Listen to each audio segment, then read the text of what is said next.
Hi friends, welcome to AHT times channel. Friends, ఈరోజు మీ అందరికీ ఈ వీడియోలో ఇప్పుడే వచ్చినటువంటి ఒక ఫ్లాష్ ఇంపార్టెంట్ అప్డేట్ గురించి చెప్పడానికే ఈ యొక్క వీడియోని అయితే చేస్తున్నానండి. సో ఆ ఫ్లాష్ ఇంపార్టెంట్ అప్డేట్ ఏంటంటే మనకు మన యొక్క తెలంగాణ రాష్ట్ర వ్యాప్తంగా మహిళలకు సంబంధించి మనకు మహాలక్ష్మి పథకాన్ని అయితే పూర్తిగా రద్దు చేస్తున్నట్టు ప్రభుత్వం కీలక ప్రకటన అయితే సంబంధించి ఒక అప్డేట్ అయితే వచ్చింది. సో దానికి సంబంధించిన పూర్తి వివరాలు తెలియజేస్తాను. సో వీడియోని స్కిప్ చేయకుండా లాస్ట్ వరకు చూసి తెలుసుకోండి. అలాగే ఒక చిన్న రిక్వెస్ట్, ఈ వీడియో నచ్చితే లైక్ చేసుకొని మన ఛానల్ సబ్స్క్రైబ్ చేసుకుని ఫాలో అవుతానండి. మన యొక్క తెలంగాణ రాష్ట్రానికి సంబంధించి ఎలాంటి ఇన్ఫర్మేషన్ వచ్చినా కంపల్సరీగా మీకు తెలియజేస్తూ ఉంటానండి. ఇక వివరాలు చూద్దామండి. అయితే మన యొక్క తెలంగాణ రాష్ట్ర వ్యాప్తంగా మహాలక్ష్మి పథకానికి సంబంధించినటువంటి పథకాన్ని మహిళలకు సంబంధించి అయితే ప్రారంభించారు. అయితే ఈ మహాలక్ష్మి పథకాన్ని అయితే రద్దు చేస్తున్నట్టుగా ఒక అప్డేట్ అయితే వచ్చిందండి. సో ఇక్కడ మీకు నోటిఫికేషన్ మీకు ఇక్కడ చూపిస్తాను చూడండి. ఇక్కడ మహాలక్ష్మి పథకాన్ని రద్దు చేయాల్సిందే అని చెప్పి టైటిల్తో ఈ నోటిఫికేషన్ అయితే పబ్లిష్ కావడం అయితే జరిగిందండి. ప్రభుత్వం మహిళలకు కల్పించిన ఉచిత బస్సు వల్ల ప్రయాణం వల్ల ఆటో డ్రైవర్లు ఉపాధి కోల్పోతున్నారని చెప్పేసి తెలంగాణ ఆటో డ్రైవర్స్ జేఏసీ రాష్ట్ర కన్వీనరు మహమ్మద్ అమానుల్లా ఖాను ఆవేదన అయితే వ్యక్తం చేశారు.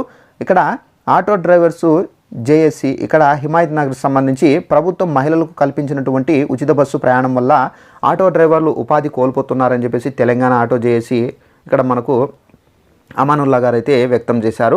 మహాలక్ష్మి పథకాన్ని తక్షణమే రద్దు చేయాలని చెప్పేసి, లేని పక్షంలో లోక్సభ ఎన్నికల్లో ఓటు వేయకుండా ఆటో డ్రైవర్లు బహిష్కరించాలని చెప్పేసి పిలుపునిచ్చారు. బుధవారం ఇక్కడ మనకు హైదరాబాద్కు సంబంధించి ఇక్కడ ఎన్ఎస్ఎస్లో ఏర్పాటు చేసినటువంటి మీడియా సమావేశంలో ఈయన అయితే మాట్లాడారండి. అలాగే మనకు ప్రైవేటు ఫైనాన్షియర్ల వద్ద రుణాలు తీసుకొని ఆటోలను కొనుగోలు చేసుకున్నటువంటి ఆటో డ్రైవర్లు స్వయం ఉపాధి పొందుతూ జీవనం సాగిస్తున్నారు. సో 3 నెలలుగా గిరాకీ లేకపోవడంతో రాష్ట్రంలో ఉన్నటువంటి 7 లక్షల మంది ఆటో డ్రైవర్ల కుటుంబాలు ఆర్థికంగా నష్టపోతున్నాయన్నారు. ఆటో డ్రైవర్లకు సంబంధించి కూడా ఆత్మహత్యలు కారణమైన మనకు ఉచిత బస్సు ప్రయాణాన్ని ఎత్తివేయాలని చెప్పేసి డిమాండ్ చేశారు. కాంగ్రెస్ పార్టీ ఇచ్చినటువంటి హామీ మేరకు ఏడాదికి 12,000 రూపాయలు ఈఎస్ఐతో పాటు ఆటో మోటార్ రంగ కార్మికులకు సంక్షేమ బోర్డును ఏర్పాటు చేయాలన్నారు. సో ఈ విధంగా మనకైతే ఆటో డ్రైవర్లు ఎవరైతే ఉన్నారో వీళ్ళైతే మనకు ఈ మహాలక్ష్మి పథకానికి సంబంధించినటువంటి ఉచిత బస్సు ప్రయాణం ద్వారా ఏంటంటే వీళ్ళకు ఆటోలకు సంబంధించి ఎలాంటి గిరాకీలు రావడం లేదు. సో దీని కారణంగా వాళ్ళ యొక్క ఫ్యామిలీస్ కూడా అయితే ఇబ్బందుల్లో అయితే ఉన్నట్టుగా సో ఇక్కడ ఆటో కన్వీనర్ అయితే మనకు అమానుల్లా గారు అయితే వెల్లడిస్తున్నారండి ప్రభుత్వానికి.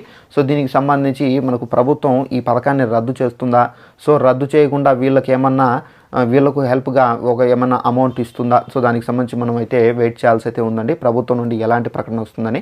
సో ఇప్పుడైతే మనకు వీళ్ళకు సంబంధించి కొంచెం టైట్గా ఉంది. ఎందుకంటే వీళ్ళకు బాడుగలకు రాక అంటే మనకు వీళ్ళకి ఏంటంటే గిరాకీలు రాక వీళ్ళైతే చితికిపోతున్నారండి. సో దీనికి సంబంధించి వీళ్ళకు ఏంటంటే సీఎం రేవంత్ రెడ్డి గారు మనకు ముందే చెప్పారు, ప్రతి ఆటో డ్రైవర్కి సంబంధించి 12,000 రూపాయలు ప్రభుత్వం నుండి వేస్తారని చెప్పేసి.